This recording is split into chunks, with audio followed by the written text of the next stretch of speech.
కొబ్బరికాయ దైవానికి కొట్టేది ఎందుకు తెలుసుకుందాము.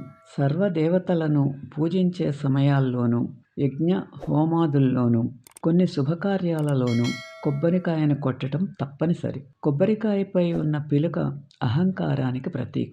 ఎప్పుడైతే కొబ్బరికాయను స్వామి ముందు కొడతామో మన అహంకారాన్ని విడిచిపెడుతున్నామని, లోపలున్న తెల్లని కొబ్బరిలా మన మనసును సంపూర్ణంగా స్వామి ముందు పరిచామని, దాని వలన నిర్మలమైన కొబ్బరి నీరులా తమ జీవితాలను ఉంచమని అర్థం. సృష్టి మొత్తంలో నీరున్న కాయ కొబ్బరికాయే. కొబ్బరికాయ అంటే మానవ శరీరం. బోండాం పైనున్న చర్మం మన చర్మం, పీచు మనలోని మాంసము, పెంకె ఎముకలు కొబ్బరే ధాతువు. అందులోని కొబ్బరి నీరు మన ప్రాణాధారం.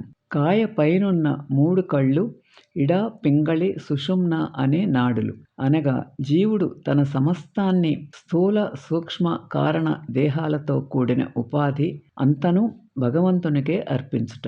కొబ్బరి, అరటి ఎంగిలి పడని విత్తనాలు. అందుకే భగవంతునికి నైవేద్యంగా పెడతారు. ఈ వీడియో మీకు నచ్చితే లైక్ చేసి, షేర్ చేసి, సబ్స్క్రైబ్ చేయండి. Please subscribe my channel.